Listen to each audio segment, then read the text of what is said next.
Pumasok ako sa mundong ito bilang Dusk Sovereign, ngunit napilitang maging alipin ng isang hayop na tagapag-alaga ng isang muling isinilang na Imperatress. Ngunit nang makita niya ang aking panel ng status, agad niyang binasura ang aming kontrata ng walang pag-aalinlangan dahil lamang sa itsura ko na para bang sirang, luma ng orasan. Sa kanyang paningin, wala na akong halaga, wala lang. Ngayon, dahil wala na akong kontratista na magbubuklod sa akin, may 24th oras na lang ako bago ako mawala sa pag-iral. Sa sandaling tinanggap ko na ang kapalarang iyon, isang mahinahong tinig ang bumasag sa katahimikan. Silin, tunay mo bang itinatakwil siya? Kung ayaw mo sa kanya, pwedeng subukan ko na. Hindi pa ako nagising ng kahit isang kakayahan. Nagbitiw si Silin ng matalim na pagtawa, ang mukha niya ay puno ng paghuhusga. Basura sa basura, ngayon ay isang perpektong tugma. Gusto mo nitong sirang bagay, sige, ituring mo na lang na isang regalo. Walang ibang salita, nilalakad ni Lyra papunta sa gitna ng hall. Maingat niyang niyayakap ang basag na mukha ng orasan sa kanyang mga palad. Huwag kang malungkot. Hindi niya ako gusto, pero ako ay oo. Sa mismong sandaling ito, sa loob ng kaharian ng orasan, nakakatanggap ako ng malinaw na paalala mula sa sistema.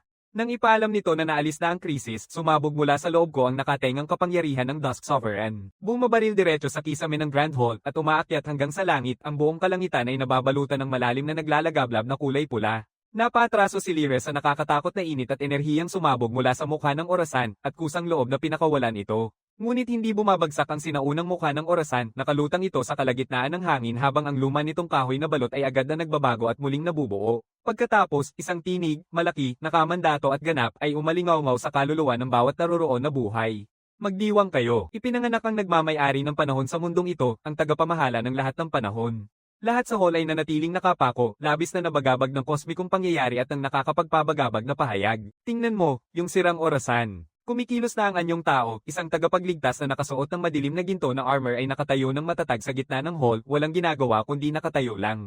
Ngunit ang di nakikitang presyon, mag-isa, ay nagtutulak sa bawat nilalang sa hall na umiyak sa takot, pinipilit silang humandusay, takot na kahit itaas ang ulo. Tumingin ako kay Lyra na nakatayo sa aking tabi at nagsalita, maganda ang panlasa mo. Nangangako ako sa iyo, sabay nating aakyatin ang tuktok ng mundong ito at magiging pinakamatatag na nilalang na buhay. Sa pagkalma ng aking mga salita, isang napakagandang gintong haligi ng liwanag ang bumaba mula sa langit, eksaktong nakatutok sa Dusk Sovereign at naging kristal na may ranggong alamat. Triple S. Lahat ng bulwagan ay napuno ng ganap na katahimikan, at si Silin, na kanina'y naglalakad palayo, ay ngayong tuluyang nanigas sa kanyang kinatatayuan. Itinapon ko ang isang nilalang na ganito kalaki, parang basura na itinatapon gamit ang sariling kamay. Nangangatog ng matindi ang kanyang paninindigan, halos mabasag sa pinakapuso nito, pero sa pamamagitan ng matinding pagpupunyagi ay pinananatili niya ang katatagan. Lyra. Ang isang salitang iyon ang bumalik kay Lyra sa katotohanan. Tumingin si Lyra pataas, nakita si Silin na bumabalik at ang kanyang mga kamao ay kumakapit sa instinct. Kaninang hindi ko lang napansin ang tunay niyang kalikasan at ang oras. Dahil ako ang nagpasimula sa kanya, nararapat lang na ako ang magbibigay gabay sa kanyang kapangyarihan. Ibalik mo siya sa akin. Bilang kabayaran, bibigyan kita ng isang pre-sale grade B na kontrata na scroll at personal kitang gagabayan sa loob ng 3 buwan. Ito ang pinakamalaking pagkakataon na makukuha mo sa buong buhay mo. Huwag kang magpasalamat, agad ang sagot ni Lyra. Pasensya na, Silin, ikaw ang nakipag-ugnayan sa kontrata. Ngayon, siya na ang aking kasosyo sa kontrata, hindi na isang piraso ng pakikipagnegosasyon. Hindi ko siya ibibigay sa kahit sino. Lalong lamig ang tingin ni Silin. Hindi niya inasahan na ang mahiyain at karaniwang babae na ito ay tatangjing siya. Lumayo siya kay Lyra, sa halip ay tumingin sa Dusk Sovereign na nanatiling tahimik sa buong panahon. Ang katotohanang handa akong bumalik ay dapat na pinakamalaking karangalan ng iyong pag-iral. Dapat mong malaman kung sino talaga ang mas magandang piliin. Ako, si Silin, ay nagmamana ng angking kakayahan ng imperyo. Taglay ko ang mga yaman at kaalaman na lampas pa sa iyong maisip. Manatili ka sa akin at mas mararating mo pa ang hindi mo pa mararating noon. Sa harap ng tila hindi mapigil ang alok, nananatiling walang emosyon ang madilim na bughaw ng mga mata ng Dusk Sovereign.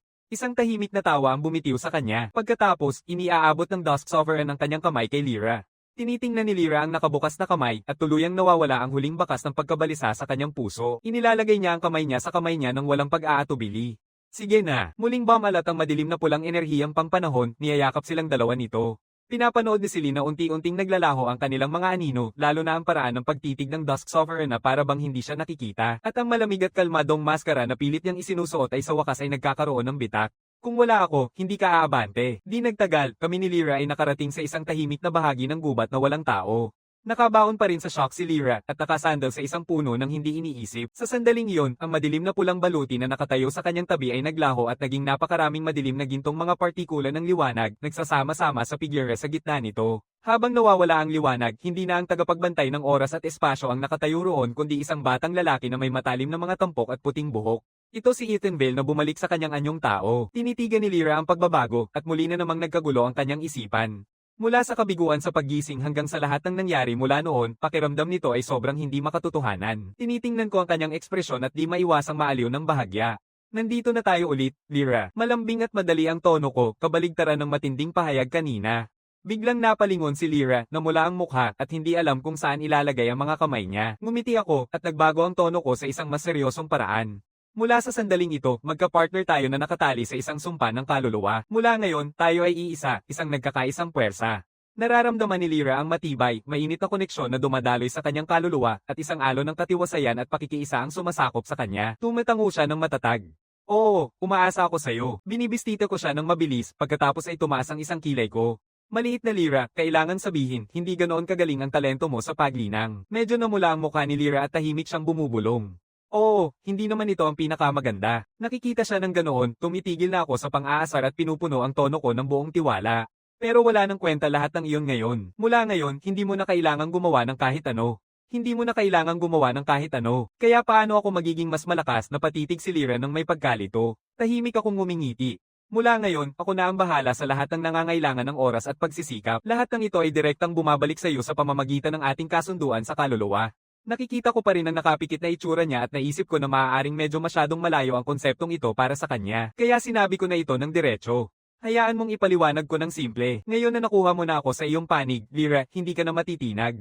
Umupo ka lang at palakasin ang iyong sarili. Nakuha mo na, umupo ka lang at palakasin ang sarili. Lubos nang nalilito si Lyra, muling nag-freeze ang kanyang isipan.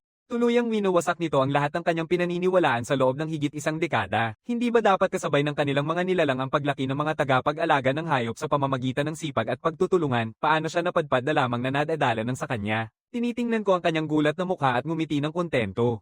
Maganda, ganap na pagbagsak ng katotohanan, tapos na. Naririnig ni Lyra bawat salitang aking matapang na pahayag at habang siya ay tunay na nababahala, ang insekuridad na dala niya ng matagal ay nananatiling nagpaparamdam sa kanya ng hindi kapanatag. Pero malapit nang dumating ang pagsubok ng pagkagising sa labanan. Kung magpapakaganito ako, hindi ako makakatagal. Ang pag-iisip na mabibigo at nakikita tayo ng lahat ay nagdudulot ng bahagyang pamumula sa kanyang mga mata. Ang puro salita at walang gawa ay walang mararating. Bukod pa rito, kailangan kong maramdaman kung paano gumagana ang mundong ito. Subukan natin ito at hayaan mong makita mo mismo kung ano ang kaya ng Dusk Sovereign. Di nagtagal, nakarating na kami sa Dungeon Plaza. Sa pamamagitan ng paliwanag ni Lyra, nalaman ko na ang mga portal na ito ay nagdadala sa mga dungeon. Mga lugar ng simulated na labanan kung saan hinaharap ang mga nilalang mula sa ibang mundo. Nire-rate mula 1 bituin hanggang 10 kung saan mas mataas ang rating, mas delikado, ngunit mas malaki rin ang gantimpala. Nang matapos niya, biglang sumabog sa nakasisilaw na gintong liwanag ang malaking screen sa gitna ng plaza. Isang anunsyo mula sa buong server ang nag-flash dito. Binaygo ni Celine Mist ang record sa bilis para sa dungeon na iyon. Ang buong plaza ay sumabog sa paghanga at mga sigaw. Nang makita ito, agad na nagliyab ang matigas na palaban na apoy sa mga mata ni Lyra. Lumiko siya at tumingin sa mga portal na may naglalagablab na pananabik. Saang dungeon tayo pupunta? Sa lakas mo, dapat magsimula tayo sa 3 star, di ba? Ang mga mata ko ay kusang lumilihis sa mga available na dungeon at tumitigil sa pinakabasiko, pinakapayak na dungeon para sa mga baguhan. Pumupunta tayo doon, yung para sa mga baguhan. Napapailing ang panga ni Lyra. Pero yun lang ang mayroon sa lugar na iyon, mga slime na level 1 lang. Halos wala ng karanasan. Sobrang sayang lang ng oras. Relax, nasa kontrol ang lahat. Ito ang tamang lugar upang ipakita sa iyo ng diretso kung ano talaga ang ibig sabihin ng pagkakaroon ng dominyo sa oras. Pumasok tayo sa beginner dungeon ng walang delay. Nakatitig si Lyra sa isang bungkus ng mga slime na level 1. Magulo ang kanyang nararamdaman.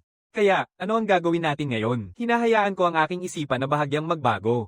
Isang di nakikitang puwersa ng oras ang bumalot sa buong dungeon. Pagbabago sa panahon. Binabago ang takbo ng buhay ng lahat ng nilalang sa dungeon, pabilisin ito hanggang 10,000 taon sa hinaharap. Biglang-biglang, ang mga slime na masaya pang nagbubulungan ay nagsimulang magkalat at matuno sa harap ni Lyra, lumilipad na parang alikabok habang agad namumuo ang mga notification ng pagpatay sa harap niya. At the same time, nararamdaman niya ang isang daloy ng dalisay na enerhiya na pumapasok sa kanyang katawan sa pamamagitan ng kasunduan ng kaluluwa.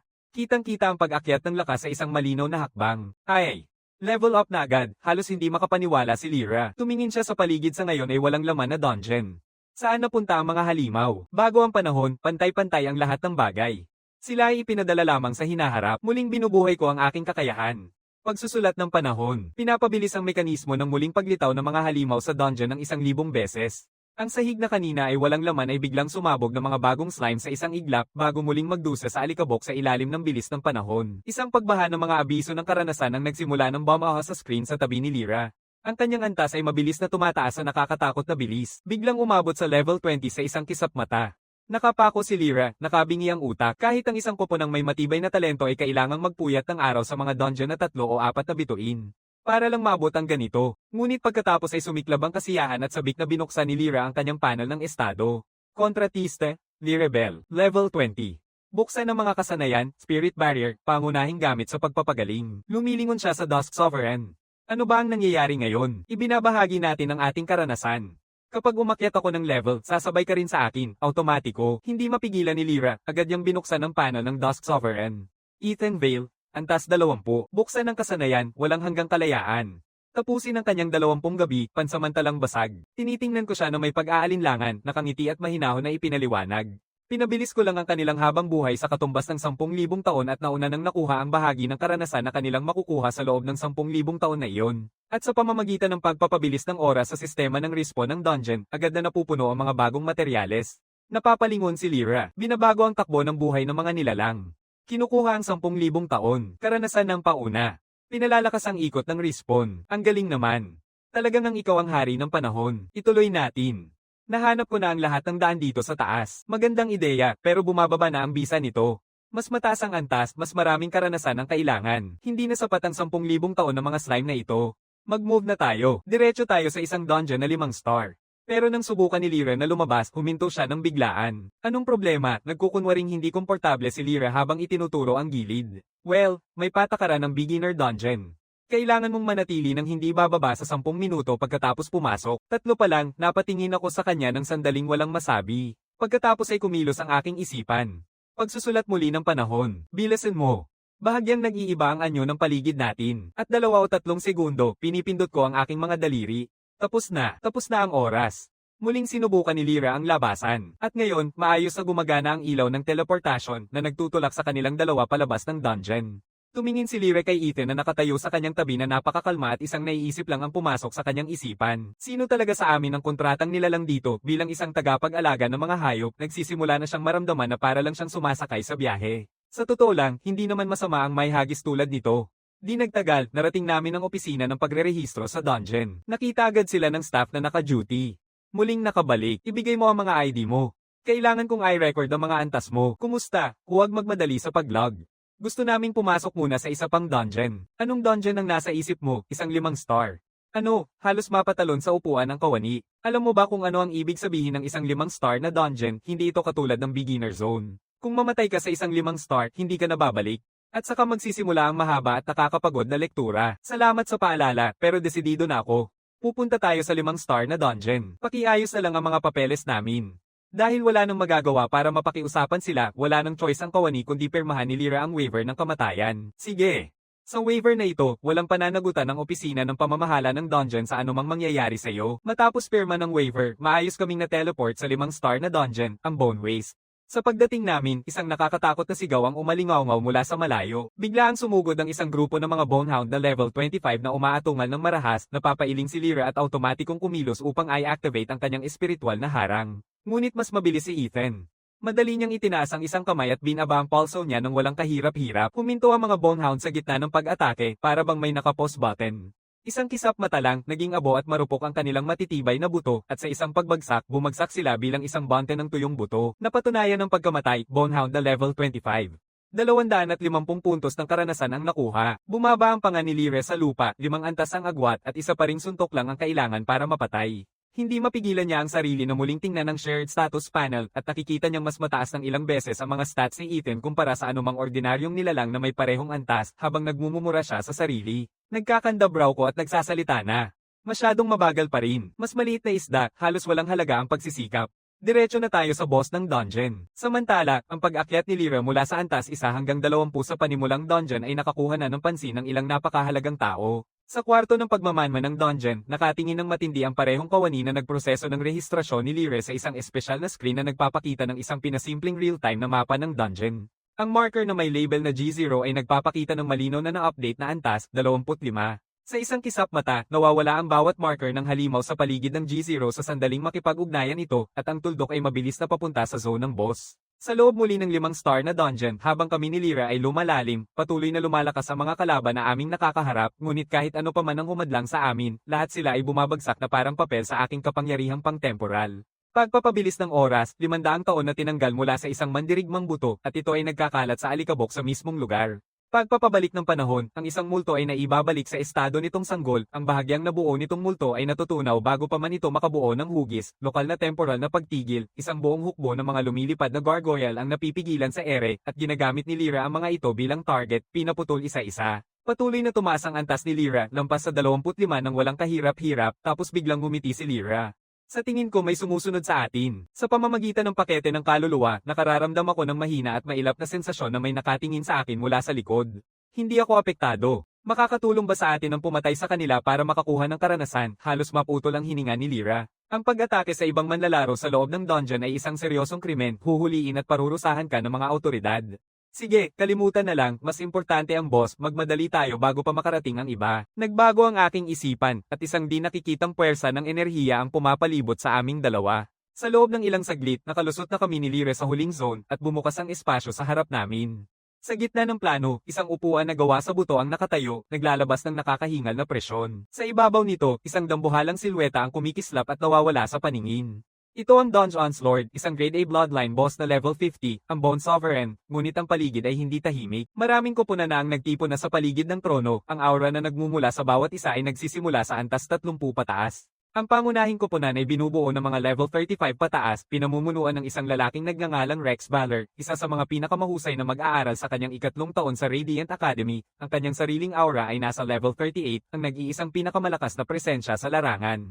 Bigla na lamang dumating si Lancecroft kasama ang kanyang grupo, ang parehong grupo na sumusubaybay kay Lyra kanina pa, at matagal na nilang minamasdan si Lyra at ang kanyang kontratang nilalang. Nang mabasa ni Lance ang sitwasyon, tuluyang nagbago ang kanyang ekspresyon, ang sama ng loob niya ay sumisibol, putang ina. Dahil nandito sila, halos imposible nang makuha ang unang patay, habang ang inis ay unti-unting sumisipsip sa kanya. Napapansin ng kanyang paningin si Lyra at Ethan na nakatayo malapit lang, biglang sumiklab ang kasakiman sa kanya. Kung wala na ang boss, kukunin ko na lang yung maliit na walang kwenta at ang kanyang nilalang. Hindi pa rin masasayang ang biyahe na ito. Samantala, sa central na hall ng Dungeon Plaza, lumalabas si Celine Mist mula sa isang 3-star na portal ng dungeon. Nagsisimula na ang susunod na pag-refresh ng leaderboard sa pangunahing display. Lahat ay inaasahang makikita si Celine Mist sa unahan, ngunit nang lumitaw ang pangalan ng pangalawang lugar, tahimik ang buong hall hanggang sa sumabog ito sa kaguluhan. Nakatayo si Celine parang tinamaan ng kidlat. Paano nangyari yun? Bumabalik sa isip niya ang alaala ng kanyang pang-iinsulto kay Lyra, at ngayon ay tinatamaan siya ng isang matinding palo sa mukha. Sa sandaling ito, dumating din ang dalawang mahalagang tauhan na binanggit kanina sa hall. Sadyang pumunta sila para tingnan si Lyra, ngunit matapos makipag-usap sa mga kawani, nalaman nilang pumasok na si Lyra at ang kanyang kontratang nilalang sa isang 5-star na dungeon, at walang makakapasok hanggang mapatay ang boss o mag-reset ang dungeon. Lalong lumalalim ang kanilang mga ekspresyon. Kung may mangyaring mali dyan, magiging napakalaking problema ito. Sa loob muli ng 5-star na dungeon, nagiging mapanirang katahimikan ang sandaling magising ang Bone Sovereign. Lumapit na. Biglang simula, sabay-sabay na sumugod ang bawat koponan, diretso sa Bone Sovereign na nakaupo sa kanyang trono. Isang pagsabog ng makukulay na kakayahan ang sumabog sa malaking katawan ng Bone Sovereign, ngunit sa harap ng bagyong atake mula sa lahat ng panig, isang mababang ingay ang bumulalas mula sa ulo ng Bone Sovereign, at isang patong ng mga patay na nagbabantay ang unti-unting umusbong sa paligid niya, tinatanggihan ang karamihan sa mga tama. Tanging ang mabigat na espada ni Rex Valor ang nakatama. Masyadong mataas ang depensa niya, mag-focus kayo sa isang punto, pero sa mismong sandaling iyon, may nagbago. Isang malakas na sigaw na kakaiba sa lahat ang sumabog mula sa loob ng ulo ng Bone Sovereign, nagdadala ng nakakatakot na presyon ng dragon na sumasaklaw sa buong plano sa isang iglap. Pagkatapos sa isang napakalaking pagsabog ng enerhiya ang sumabog mula sa loob ng katawan ng Bone Sovereign, at sa ilang segundo lamang siya ay naging isang dambuhalang at nakakatakot na dragon. Babala, na-activate na ng Bone Sovereign ang sinaunang dugo ng dragon, tumaas na sa antas na 55, malaki ang pagtaas ng lahat ng estadistika. Tumaas ang antas ng kahirapan ng dungeon sa 6 na star, isang estudyante na nangunguna sa pag-atake ang tiningnan ng binagong Bone Sovereign, at nanginig ang mukha niya sa takot. Nakikipag-joke ka ba? Paano nag-mutate ang isang 5-star na dungeon tulad nito, tumakbo? Nananabik ang takot na parang isang salot, agad na tinutukan ng buong mutadong Bone Sovereign si Rex Valor at ang kanyang koponan, yung mga pinakamatindi siyang binabantaan. Itataas niya ang isang napakalaking kuko ng buto at ibinabagsak ito, ang presyon ng dragon ay bumabagsak na parang alon na kumakaluskos sa kaluluwa. Humihigpit ang mga pupil ni Rex, inilalabas niya ang bawat patak ng kanyang lakas sa kanyang malaking espada, at nakahanda ito sa harap niya na umaatungal, buong depensa. Ang kanilang mga kasamahan ay nag-react din, nagsisilbing proteksyon na nagliliwanag ng sabay-sabay, ngunit ang malaking pangil ng buto ay pumuputok sa bawat depensa na parang mga bula. Sumisigaw ang malaking espada sa ilalim ng hindi matanggap na puwersa, at bumulwak si Rex Valor ng dugo sa bibig, itinulak pabalik ang kanyang katawan at bumagsak ng matindi sa lupa na malayo. Hindi pa man makapagsalita ang kanyang mga kasamahan sa likod niya, naging pulang ulap sila sa ilalim ng nakasisilaw na suntok, ang matalim na amoy ng dugo ay pumuno sa hangin at ang mga sigaw ay umalingaw-ngaw mula sa lahat ng direksyon. Ngunit si Lancecroft, na nanonood ng marahas na eksenang ito mula sa ligtas na distansya, ay hindi nagpapakita ng kahit anong senyales ng pagkabahala. Sa halip, isang nakakalitong ngiti ng kasiyahan ang kumalat sa kanyang mukha, ang kanyang mga mata ay tumusok sa gitna ng kaguluhan at matalim na nakatutok kay Lyra, na naging kasing mapatla ng iba. Huwag na nating alalahanin kung mamalasin man tayo sa boss, basta maghintay lang tayo ng tamang pagkakataon at gagawin natin ang ating galaw. Samantala, nasaksihan ni Lyra ang buong koponan ni Rex Valor na tuluyang nawala sa harap niya, at ang takot na iyon ay nagpapahirap sa kanya na manatiling nakatayo. Tumalikod siya kay Ethan ng kusang loob, nanginginig ang boses. Ethan, pakiusap, kailangan na nating umalis, lampas na ito sa kaya nating kontrolin, papatayin niya tayo. Ngunit malinaw na ang kapangyarihan ng mutadong Bone Sovereign ay pinarami ng pinarami, wala talagang paraan na makakatayo sila laban sa ganitong kalakas. Pero Ethan, na nakatayo sa kanyang tabi, ay tinitingnan ng nakakatakot na tanawin ng walang takot at ngumiti, ang malalalim niyang mata ay nagniningning ng isang antas ng kasiyahan na hindi pa niya nakita mula sa kanya dati. Isang dugo ng dragon. Ngayon ay kawili-wili yan, patayin mo ito at tataas ng husto ang karanasan. Ang boses ko ay naglalagablab sa pananabik. Anong iniisip mo? Lahat ng alarma sa ulo ni Lyra ay umaalingaw ng sabay-sabay. Ano ang iniisip ko? Isang mapanganib ng ngiti ang pumipigil sa aking bibig, maglalaro ako kasama ang isang dragon. Pagkatapos, isang dambuhalang madilim na kulay kremang enerhiya na hinango mula mismo sa pinagmula ng oras at espasyo, ang sumabog mula kay Ethan habang ang malalim na tunog ng isang sinaunang orasan ay umaalingaw sa buong labanan. Isang madilim na gintong unit ng pampasigla ang lumitaw sa kamay ni Ethan na para bang galing sa wala, at maingat niya itong ipinasok sa kanyang baywang. Unti-unting itinaas ng Dusk Sovereign ang kanyang kanang kamay, at unti-unting nabubuo ang madilim na gintong mukha ng orasan. Pinipindot niya ang pindutan sa mukha ng orasan. Habang umaalingaw ang malakas na tunog ng mukha ng orasan, sumabog mula sa Dusk Sovereign ang isang madilim na pulang enerhiyang bagyo na umaakyat sa langit. Mapanganib na dambuhalang multo ng orasan ang nagliliparan sa bagyo, pinupuno ang hangin ng nakasisilaw na ingay ng oras at espasyo. Pagkatapos, ang mga espiritual na anyo ng 20 kawal ay dumaan sa bagyo, naglalaho sa mga sinag ng liwanag na nagsasama-sama sa baluti, nagdadagdag ng mga patong ng lakas at kapangyarihan. Pagkatapos ay isang temporal na presyon na nakatataas sa lahat ng bagay ang sumabog palabas ng may kulog na lakas at direktang nakabangga sa domain ng nagliliyab na gintong aura ng dragon. Sa susunod na sandali, direktang nag-teleport ang Dusk Sovereign sa harap ng boss, lahat ng nanonood ay tiyak na papunta siya sa kamatayan. Humitit si Lancecroft mula sa ligtas na distansya at bumahing. Kapag naitaboy niya yon, hindi na ako mahihirapan, pero sa sandaling ito, nararamdaman ni Lyra ang isang bagay sa pamamagitan ng kasunduan ng kaluluwa, isang di matitinag na determinasyon, nakasara ang mga kamao niya ng mahigpit. Kung ito ang landas na pinili mo, haharapin ko ito kasama mo, at siya ay sumugod ng parang kidlat, diretso kay Ethan. Hindi, talagang sumugod sila sa ilalim ng bigat ng hindi mabilang na mga nakabibinging titig at pagdududa. Habang bumabagsak ang malaking kuko ng Bone Sovereign, hindi umiwas, hindi kumilos ang Dusk Sovereign. Hinahayaan lang niyang itaas ang isang braso na nakasuot ng baluti ng may buong kalmado, panahon ng humihinto. Isang di nakikitang puwersa ng oras at espasyo ang sumabog palabas sa lahat ng direksyon, at ang napakalaking kuko, na kayang durugin ang mga bundok, ay bumagal ng husto bago tuluyang huminto sa ere. Hindi posible, pinigilan niya lang ang atake ng boss. Lahat ng mata sa larangan ay napapalingon. Bumubusong sa paktang kaluluwa ang boses ng Dusk Sovereign, nakatitig si Lyra sa nakaperming kuko ng pagkawasak na nakabitin sa ibabaw nila, at agad na itinaas ang parehong kamay, ibinubuhos ang bawat patak ng kanyang lakas espiritu ng walang pag-aatubili. Ang kalasag na karaniwang may 10th segundong cooldown ay agad na nagre-reset matapos gamitin ng Dusk Sovereign ang temporal acceleration, at nararamdaman ni Lyra na bumabalik ang kasanayan sa isang kisap mata. Barrier ng espiritu. Hindi siya nag-aatubili kahit isang segundong sandali, nag-iipon ng maraming layer ng espiritual na harang sa kanyang sarili at sa Dusk Sovereign ng napakabilis. Galit na galit ang Bone Sovereign sa mga insekto na nagmatigas sa kanya. Sa isang iglap, tinusok ng kanyang kabilang kuko ang hangin sa isang malawak na sipa, habang ang kanyang malalaking panga ay bumubuka, nagsisimula ng mang-alap ng nakakatakot na lakas na kayang sirain ang lahat. Ngunit ang aking anyo ay kumikislap na parang multo sa ilalim ng pabilis na oras, naiiwasan ng mapanganib na hampas ng madali. Kung ano man ang binubuo sa mga panga na iyon, isang daliri lang ang itinaas ko at itinuro ang nagtitipong enerhiya, ang pagbalik ng oras. Bumabalik ang buong pagbuo at sa isang saglit, humihina ang nakakatakot na hininga ng dragon na para bang naputol ng sapilitan ng kanyang pag-iipon ng lakas. Sa paningin nito, lahat ng pahiwatig ng pang-iinsulto ay naglaho sa mukha ni Lancecroft, pinalitan ng malalim na di mapagkakailang pagkabigla at takot. Sa ilalim ng nakapikit at namamanghang mga titig ng lahat, unti-unting nagdadalamhati ang paligid ng Dusk Sovereign sa malalim na kulay pula. Habang dumarami ang mga anino ng orasan sa kanyang likuran, pinupuno nito ang hangin ng isang nakakatindig balahibong pakiramdam, kahit ang nagngangalit na Bone Sovereign ay tila nakararamdam ng isang napakalakas na banta. Dahan daw ang itinaas ng Dusk Sovereign ang kanyang kanang braso, sa kanya ito pinagsasapak ng mariin sa drive unit sa kanyang baywang. Habang umaalingaw ang huling paghuhukom, tumatalo ng mataas ang Dusk Sovereign sa langit, unti-unting naghihiwalay ang mga ulap at isang dambuhalang phantom gear ang lumitaw sa kalangitan. Lahat ay nagsusumamong pabalik ng mabilis hanggat maaari, desperadong hindi mapasama sa nakamamatay na shockwave.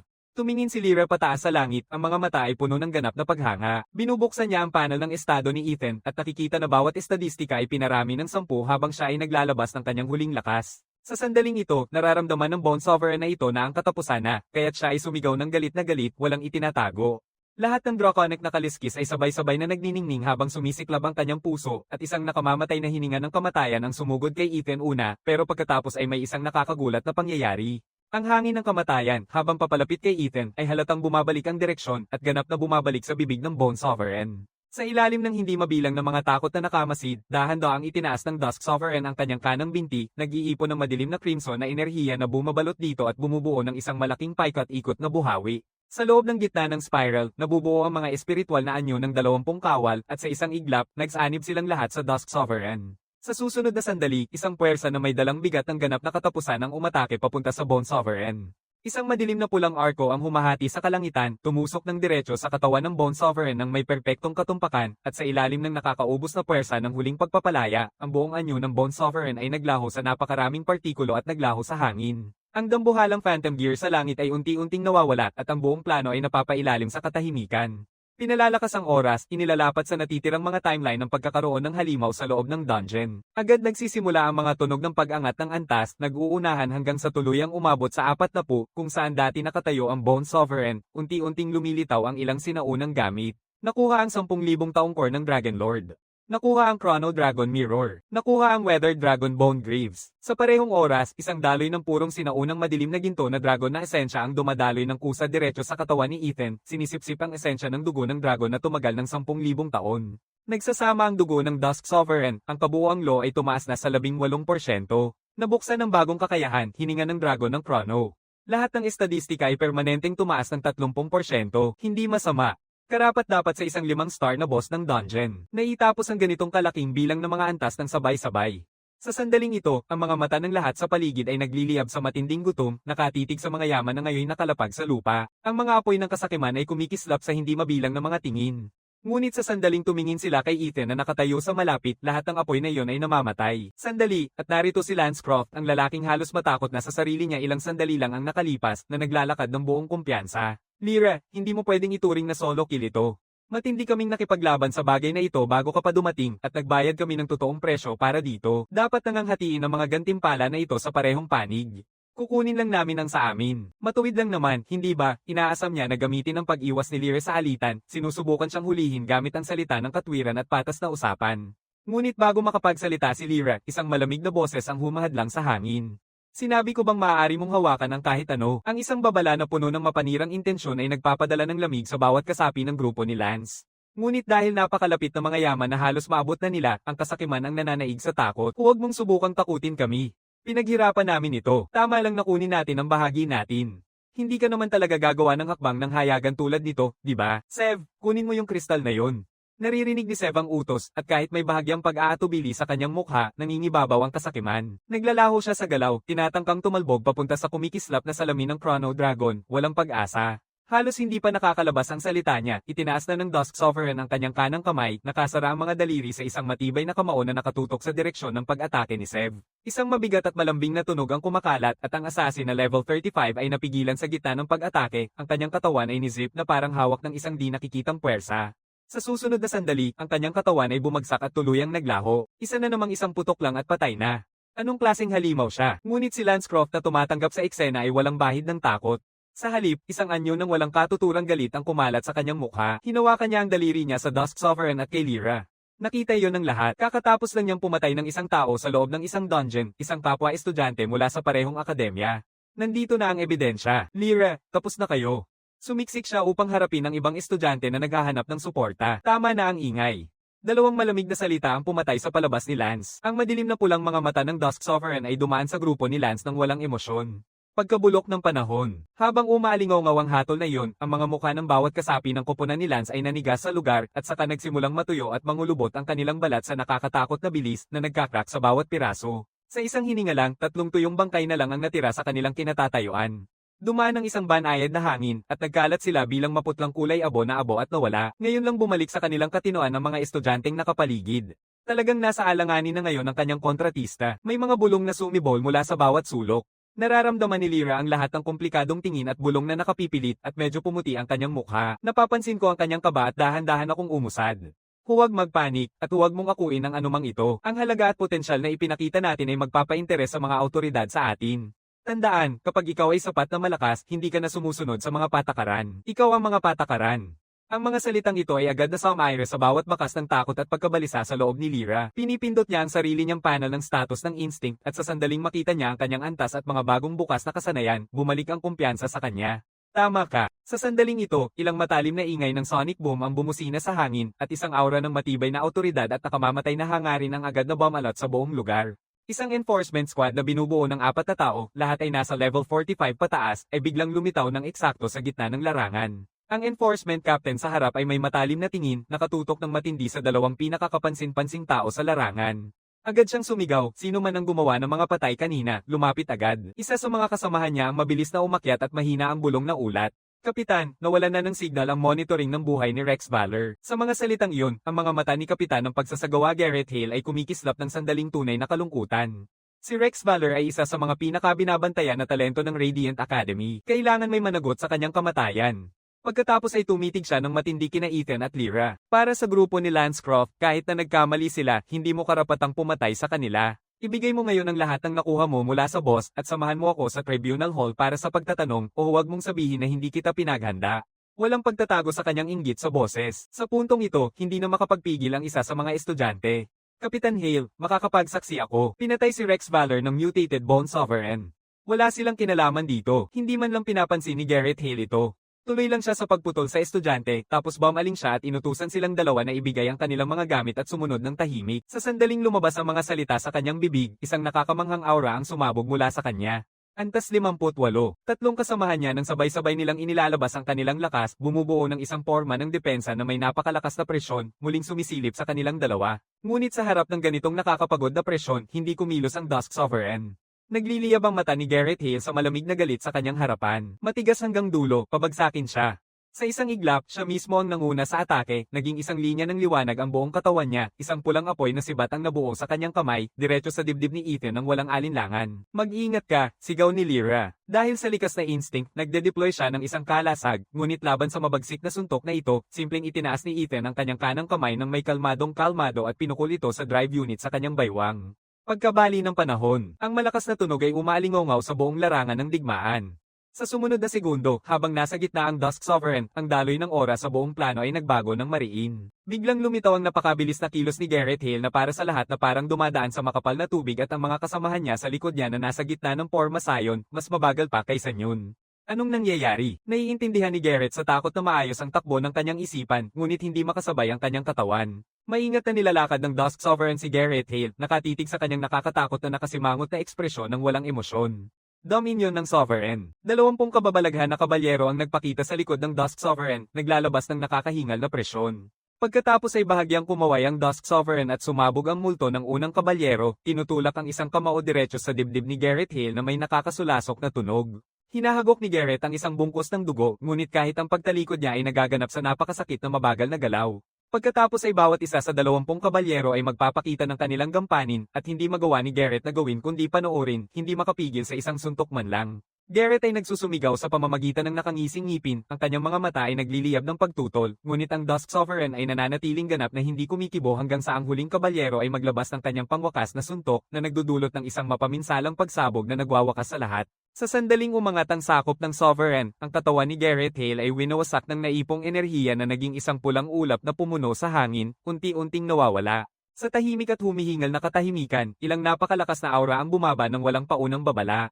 Nasa unahan si Zephyr Thane, ang Panginoon ng Azure Haven, na dumarating kasama ang kanyang personal na bantay, sakto sa oras. Sandaling tumitig siya kay Ethan, bahagyang nagkukuro ang kilay, ngunit hindi pa rin nagsasalita. Sa halip, tinitingnan niya ang gulo sa paligid at ang takot na enforcers na nasa malapit. Pagkatapos ay bahagyang tumango siya, matatag ang boses. Mukhang maraming nangyari dito. Sa simpleng paraan, tila ba ay nagsasabi na niya na malinaw niyang naiintindihan ang sitwasyon at naglalaman ito ng walang dad ang pagkilala sa lakas na ipinakita ng Dusk Sovereign. Pagkatapos ay tinitigan ni Zephyr Thane ang enforcement squad ng malamig na parang yelo. Ako mismo ang mag-iimbestiga tungkol kay Rex Valor. Kung tunay na pumanaw siya sa kamay ng nilalang sa dungeon, magbibigay ako ng buong ulat sa Radiant Academy, ngunit kung sino man ang may balak gamitin ito bilang dahilan para labanan ang mga nasa ilalim ng aking proteksyon dito sa aking lungsod, huwag mong asahan na magpapakita ako ng anumang paggalang. Tumingin ang mga kasapi ng enforcement squad sa sitwasyon at biglang naglaho sa isang kisap mata na puting liwanag. Nang mawala na ang mga abala, pinapaypayan ni Ethan ang kanyang isipan at bumalik sa kanyang anyong tao. Walang pag-aatubili, kinukuha niya ang 2 gantimpala na nakuha niya. Inilalagay ni Ethan ang mga lumang balon na binti ng dragon, saka inilalabas ang malinaw na kristal ng Chrono Dragon. Binubuhos niya ang kanyang lakas at agad itong sinisipsip at nararamdaman ni Ethan ito ng malinaw. May isang pangunahing bagay sa kanyang buhay na nagkakaroon ng pagbabago. Kapag tapos na ang pagsipsip at naisusuot na ang mga graves, biglang tumaas ng husto ang bawat isa sa mga estadistika ni Ethan. Kapag ganap nang na-absorb ni Ethan ang lahat, lumalapit si Zephyr Thane na may magalang na ekspresyon at nag-aanyaya na makipagkita kay Elder Voss sa mansyon ng pangkalahatang lungsod. Tinatanggap nila ito ng walang pag-aatubili. Di nagtagal, sa pangunguna ni Zephyr Thane, nakarating sila sa isang simpleng silid na may pakiramdam na matanda na. Isang matandang lalaki ang nakatayo na nakatalikod sa kanila, nakatingin sa labas ng bintana. Sa tunog ng mga hakbang, unti-unting siyang humarap, ipinapakita ang mukha na napagod na sa buong buhay na paghihirap. Ito si Cain Voss, ang alamat na kilala bilang Diyos ng Digmaan. Matapos ang isang usapan na tumagal ng 2.5 oras, sa wakas ay nalaman nilang nais ni Cain Voss anyayahan silang makilahok sa labanan ng kapalaran, 6 na buwan mula ngayon. Ngunit ang mga slot para sa gyera ng tadhana ay hindi basta-basta ibinibigay, kailangan itong makamit. Ang mayaalok ni Cain Voss ay mga yaman at isang plataporma, sapat upang maabot nila ang mga slot. Matapos itong lahat, bahagyang tumango si Ethan. Pagkatapos, sa mga nagulat na mata ni Zephyr Thane at Lyra, nagbibigay siya ng isang sagot na walang nakakaasahan. Kailangan natin itong pag-isipan. Hindi mapigilan ni Zephyr Thane. Pag-isipan mo ito. Ito ang pinakamataas na karangalan na maaaring ialay para sa bayan at ang mga yaman na iniaalok ni Elder Voss. Cain Voss tumango upang pigilan siya. Ang malalim at maingat niyang tingin ay nakatuon kay Ethan, walang pressure, tanging pag-unawa at pasensya lamang. Ayos lang, pagdating sa mga pagpipilian na humuhubog sa kinabukasan ng isang tao, ang pag-iingat ay tama lang. Hindi ito pwedeng pilitin. Bibibigyan kita ng oras para mag-isip. Talaga namang kakaiba ang lawak ng pagkatao nitong lalaking ito. Wala na siyang sinabi pa. Kung wala nang iba, aalis na kami. Isa pang bagay, huminto si Cain Voss, saka nagpatuloy. Pagkatapos mong makumpleto ang pagsubok ng pagkagising, magbubukas ang isang malawak na dungeon na tinatawag na Abyssal Corridor. Ito ay isang lugar ng pagsubok na partikular na dinisenyo para sa mga pinakamahuhusay na talento na below level 100 at ang mga oportunidad dito ay walang katumbas. Ang silangan ng digmaan ay may 2 direktang slot lamang at personal kung iniaalok sa iyo ang isa sa mga ito. Kahit ano pa man ang iyong piliin, ang slot na iyon ay sa iyo. Isipin mo ito bilang isang maliit na puhunan sa mga binhi ng kinabukasan ng bansang ito. Tumingin si Lyra kay Ethan na may maliwanag at masiglang mga mata. Napatigil sandali ang hakbang ni Ethan. Manahimik siya sandali, pagkatapos ay simpleng nagsabi ng 2 salita, salamat. Sa ganitong paraan, siya ay umalis nang hindi tumitingin pabalik. Nakikita ang kanilang pag-alis, si Zephyr Thane ay humarap kay Cain Voss na may halong inis na hindi maitago. Lolo Voss, bakit mo siya pinapayagan ganyan? Sobrang yabang ng batang iyon. Ang gyera ng kapalaran ay isang usapin ng pambansang kahalagahan at sinasabi niyang kailangan niyang pag-isipan ito. Nagtaas lang si Cain Voss ng kamay at pinutol siya, ang tono niya ay walang palugit na pagtutol. Mananatili muna ako sa lungsod at nais kong ihanda ang lahat para sa Abyssal Corridor.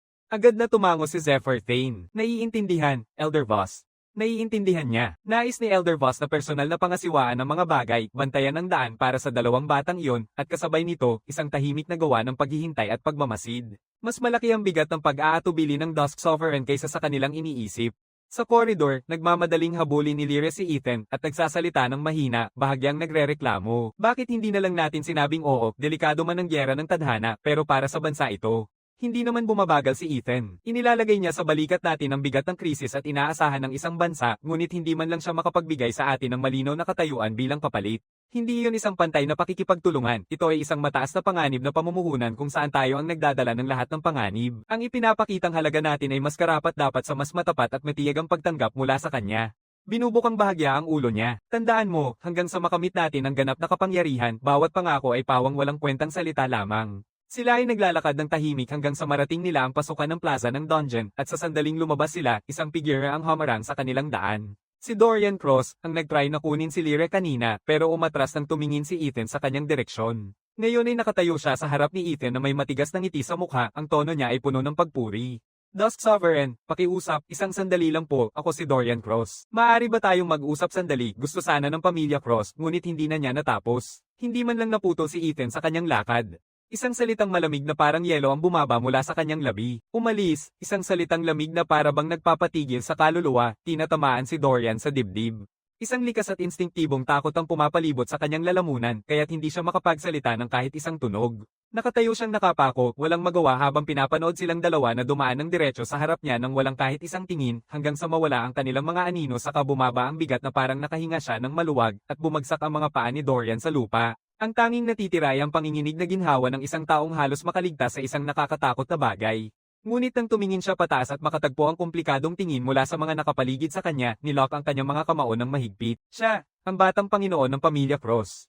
Kailan pa siya naging mapahiya ng ganito? Sumpa ako dito at ngayon, balang araw, babayaran kayo pareho nito. Pagkatapos iwanan ng distrito ng dungeon, magkasama silang naglalakad sa isang tahimik na kalye. Si Lyra ay patuloy na nilalakad ang lahat ng nangyari ngayong araw, nililinis ang isang dungeon na may 6 na bituin, ang kanyang emosyon ay parang isang roller coaster na hindi titigil. Ngunit sa sandaling parang tahimik na ang lahat, isang madilim na violet na puwang ang bumukas sa kalawakan malapit sa unahan, at isang aura na ganap na kakaiba sa mundong ito ang sumabog agad. Pagkatapos ay isang figura ang tumalon, isang humanoid na nilalang na parang butiki na unti-unting nabubuo, nakatitig agad sa dalawang tao sa kalye. Isang nilalang mula sa kawalan. Biglang nang itim ang mukha ni Lyra habang automatiko siyang umatras sa likod ni Ethan. Ang nilalang na ito mula sa kawalan ay eksaktong tulad ng inilalarawan ni Lyra noon, isang halimaw mula sa ibang dimensyon, at ang aura nito ay nasa buong antas na 30. Para sa isang karaniwang gising na tao, ito ay isang napakalubhang banta, ngunit napakakalma ni Ethan na halos nakakainis na. Hindi man lang siya nagbago ng posisyon. Hinahayaan lang niya ito. At sa sandaling umatake ang nilalang, itinaas niya ang isang kamay at pinindot ang daliri sa hangin. Ang nilalang na void na antas 30 ay nanigas sa ere, at saka ang malaking katawan nito ay halatang nangangatog at natutuyo, bago tuluyang bumagsak ng buo sa alikabok. Pagsusulat ng oras, pinabilis ang pag-iral sa 10,000 taon. Sa susunod na segundo, isang napakalaking pagbaha ng karanasan ang pumasok at pinuno ang bar ng karanasan. Ang dami nito ay kamangha-mangha, mas malaki pa kaysa sa ibinigay ng Bone Sovereign. Sa isang iglap, tumaas ang antas mula 40 hanggang 47.